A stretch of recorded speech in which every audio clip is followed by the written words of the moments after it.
Bonjour à tous et bienvenue sur ma chaîne. Aujourd'hui on va parler de potager au balcon et plus particulièrement, est-ce que les jardinières à réserve d'eau, ça vaut le coup?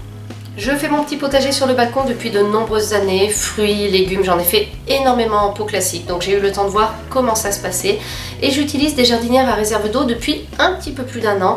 Et si je vous en parle aujourd'hui, c'est parce que je vois une sacrée différence. Avant de tester ma première jardinière à réserve d'eau, j'avais quelques a priori. Le premier, c'est que je trouvais que ce n'était pas assez spacieux, pas assez de profondeur, pas assez de largeur, ou alors on n'allait pas pouvoir mettre grand chose dedans. Deuxième a priori, je trouvais ça plutôt encombrant sur le balcon. Je me disais, une fois que j'ai posé ça, ça prend de la place quand même. Troisième a priori, j'étais plutôt accro à l'arrosage par le dessus. Donc je me disais, une réserve d'eau, oui, mais pourquoi faire? Moi j'aime bien arroser par le dessus, j'ai mes petites habitudes, ça me permet de vérifier si le substrat est toujours humide, etc. Donc à partir de là, je ne voyais pas trop l'intérêt de la réserve d'eau. Je suis curieuse et je n'aime pas rester sur mes a priori. Du coup, quand MV Industries m'a contacté pour tester son modèle Calypso l'an dernier, je me suis dit bingo, on y va, on essaye. Du coup, c'est la Calypso que j'utilise depuis l'an dernier, j'en ai même une deuxième cette année pour Loulou. Alors tout ce que je vais vous dire dans cette vidéo sera basé sur mon expérience avec la Calypso. Par exemple, il peut y avoir sur cette jardinière des accessoires qui ne sont pas avec d'autres jardinières. Il y a peut-être des choses qui sont mieux faites que d'autres. Et du coup, d'ailleurs, je vais vous faire un petit guide d'achat en fin de vidéo si jamais vous voulez vous procurer une jardinière à réserve d'eau. Je vous fais le point sur ce que j'ai testé, ça vous donnera une bonne idée. L'an dernier, j'ai mis un pied de tomate cerise, j'ai mis un pied de poivron, une ciboulette, un pied de coriandre, du fraisier et puis quelques fleurs. Cette année, j'ai recommencé un petit potager avec de la tomate cerise, des fraisiers, quelques fleurs, pareil pour Loulou notamment. J'ai mis un pied d'aubergine, un pied de concombre et un pied de poivron. Finalement, ça a marché? Oui, ça a marché, ça a fonctionné au-delà de mes espérances. Soyons francs, le pied de tomate, je pensais que ce serait beaucoup trop petit pour lui, le pied de tomate cerise. Et en fin de compte, il s'est éclaté. J'ai eu une superbe récolte. Autre point positif, ça m'a permis de traverser la canicule du mois d'août de l'an dernier avec brio. Beaucoup moins d'arrosage, des plantes qui résistaient beaucoup mieux à l'excès de chaleur. Vraiment, j'ai senti une vraie différence avec la culture en pot classique. Comment je l'utilise? Alors il me paraît essentiel d'en parler rapidement dans cette vidéo afin que vous sachiez comment je m'y suis prise pour obtenir de bons résultats. Peut-être qu'on peut s'y prendre autrement, donc en tout cas moi en faisant comme je vais vous expliquer, j'ai eu de très belles récoltes et aucun souci avec la chaleur. Primo, je rempote mes plants dans la jardinière avec le substrat qui leur convient. Alors surtout, je ne mets pas de couche de drainage. Surtout pas, puisqu'on est sur une réserve d'eau, donc il faut que le substrat soit en contact avec la réserve d'eau. Certains modèles de la Calypso sont livrés avec des séparateurs, c'était le cas de la mienne. Du coup, je m'en suis servi pour planter côte à côte des plantes potagères qui n'avaient pas forcément les mêmes besoins en substrat. Si jamais vous n'avez pas de séparateur, j'avais fait une vidéo pour vous expliquer comment diviser une jardinière sans séparateur. Je vous mets le lien en barre d'infos et puis au-dessus, là ou là, bref. Je vous mets le lien de manière à ce que vous puissiez retrouver la vidéo si vous en avez besoin. Donc chacun dans son substrat et ensuite je fais un premier arrosage par le dessus. Oui, je sais, je suis indisciplinée. On est censé utiliser la réserve d'eau, mais moi j'aime bien ce premier arrosage. Il permet de tasser le substrat et d'enlever les poches d'air, d'écraser les poches d'air qui pouvaient rester. Et avec ça, je suis sûre et certaine que les racines adhèrent bien au substrat. Dans les premiers temps, quand les plants sont petits, pour les aider à s'installer, je fais quelques arrosages par le dessus. Par la suite, je sais que les racines poussent et arrivent directement dans la réserve d'eau. Donc on a des racines un petit peu qui sont dans l'eau en permanence et qui permettent de bien hydrater la plante. Mais au départ, j'aime bien me faire quelques petits arrosages par le dessus pour être sûre et certaine que le substrat soit assez imbibé. Alors je vous le dis, en théorie ce n'est pas nécessaire puisque si la réserve d'eau est suffisamment remplie, elle imbibe le substrat par capillarité, donc il reste humide. Ceci dit, moi je préfère prendre des précautions, surtout avec les plantes potagères qui ont besoin d'eau dans les départs. Voyons les avantages des jardinières à réserve d'eau. Premier point fort, c'est plus facile pour gérer l'arrosage quand on s'absente assez fréquemment. On part en week-end, il fait chaud, on s'en fiche, on remplit la réserve d'eau et ça devrait tenir jusqu'à notre retour. Idem pour les vacances, le principe de la réserve d'eau va faciliter la survie de nos plantes, même si parfois si on s'absente un certain temps, il faut un système complémentaire. Deuxième point fort des jardinières à réserve d'eau, et pas le moindre, si on prend le soin de laisser toujours la réserve d'eau au-dessus du minima, on évite les à-coups d'arrosage. Et ça, je peux vous dire que les végétaux apprécient de ne pas se retrouver avec le substrat tout sec, le substrat trempé, le substrat tout sec, le substrat trempé. Avec des apports d'eau continus, les végétaux n'ont pas ce stress-là et donc ça leur permet d'avoir une croissance plus homogène. Troisième point fort, avec les jardinières à réserve d'eau, on jardine à hauteur d'homme. On n'a pas besoin de se baisser, etc. Alors en général, quand on est en bonne santé, on s'en fiche un petit peu. Mais des fois, quand on a un problème quelque part, un problème de genou, un problème d'articulation, un problème physique quelconque, ou bien quand on est enceinte, eh bien on apprécie de jardiner à hauteur d'homme, tout simplement. Et quatrième point fort que j'ai listé, je vous en ai déjà parlé, c'est le fait qu'en période caniculaire, les plantes résistent beaucoup mieux. Vraiment, je n'ai pas rencontré les problèmes que je pouvais rencontrer habituellement avec les mêmes plantes en pot classique.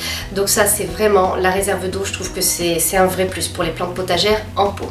Un dernier avantage que j'allais complètement oublier de vous dire, c'est le relationnel avec les voisins. Il est grandement amélioré puisqu'avec ces jardinières à réserve d'eau, on n'a pas le souci de l'eau qui s'écoule dans la soucoupe et qui déborde. Parce que franchement, en général, les soucoupes ne sont pas assez hautes pour retenir vraiment les quantités d'eau qui peuvent s'écouler quand on arrose correctement. Avec la jardinière à réserve d'eau, je n'ai plus ce problème d'écoulement d'eau et ça, mais c'est juste trop génial. En réalité, je ne peux pas dire que j'ai trouvé de réels inconvénients à l'utilisation des jardinières à réserve d'eau. Donc je vais vous parler de ce qui me paraissait être des inconvénients et qui finalement n'en sont pas. Parlons d'abord de l'encombrement. Je vous le disais en début de vidéo, j'avais peur que cette jardinière soit très encombrante sur le balcon. Je me disais, ok, c'est pas mal, mais quand même, ça prend de la place. Eh bien, c'est l'inverse. Parce qu'au lieu d'avoir 40 000 pots pour mes plantes, elles sont regroupées dans cette jardinière. Donc ça vous fait un rectangle. Mais elles sont toutes dedans. Et comme je vous l'ai dit, on arrive à les cultiver avec un encombrement minimum. Par exemple, pour le pied de tomate, d'habitude je mets des pots assez grands. Et bien là, ils tiennent dans un petit emplacement. Donc à partir de là, j'ai trouvé finalement que je gagnais de la place. Et en plus, c'était plus facile à gérer. Au niveau gain de place, la Calypso a un plus, c'est que le grand modèle a une étagère, une petite tablette en dessous. Donc on peut caser des petites choses, un petit sécateur, un petit sac de terreau, un petit arrosoir. Et puis sinon, même avec le modèle plus petit, j'ai remarqué qu'en dessous, je peux glisser des choses, ce que je ne peux pas faire avec des pots. Le prix, ça je me suis dit c'est l'inconvénient parce que quand on voit le prix des jardinières à réserve d'eau, notamment les jardinières de marque, on se dit ah ouais mais ouais. Et en fait, écoutez, pour être franche, depuis le temps que je fais du balcon, je peux vous dire que j'ai pas mal de pots, mais ça m'a coûté une blinde. Parce que les pots simples, ce n'est pas donné non plus. Il faut acheter le pot, la coupelle, des pots de différentes tailles et finalement ça revient cher aussi. Donc je trouve que par rapport au nombre de plantes qui sont casées dans une jardinière à réserve d'eau, honnêtement, étant donné qu'on les cultive plus facilement, qu'on fait aussi des économies sur les arrosages, je pense qu'on s'y retrouve. Donc c'est un investissement de départ, mais franchement, je pense que ça ne revient pas forcément beaucoup plus cher que d'avoir différents pots qu'on va tous payer un certain prix, parfois ajouter un cache-pot, etc. Et souvent les modèles qui sont plus chers ont des accessoires qui peuvent s'avérer très utiles. La Calypso par exemple, elle peut être vendue avec les séparateurs et franchement c'est trop pratique, vraiment très pratique.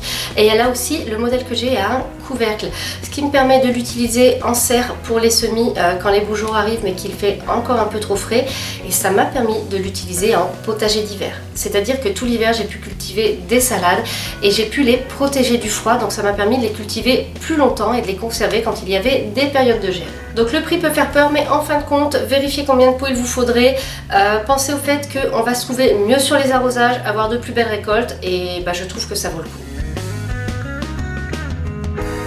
Je vous l'avais promis en début de vidéo, on va se faire un petit guide d'achat, ça vous fait une liste de petits points à vérifier si vous voulez investir dans une jardinière à réserve d'eau. Premier point, vérifiez qu'il y a bien un système de purge pour vider la réserve d'eau sans démonter la jardinière. Croyez en mon expérience, ça peut s'avérer très utile, voire indispensable. Deuxième point, et c'est une question de sécurité, je trouve, pensez à regarder le poids. Sur le balcon, je fais toujours attention à ça, il y a tous les ans des accidents de balcons qui s'écroulent. Ça arrive plus facilement sur des balcons anciens, mais vous savez, je pense que moins on met de poids sur le balcon et moins on prend de risques. Donc moi je privilégie les modèles en plastique, en résine, en tout cas qui sont plus légers que les modèles en bois ou quoi. Troisième point à vérifier, la solidité des pieds. Si une jardinière à réserve d'eau n'est pas chère mais que ses pieds ne sont pas solides, elle peut s'écrouler. On met de la terre dedans, on met de l'eau, donc ça devient très lourd.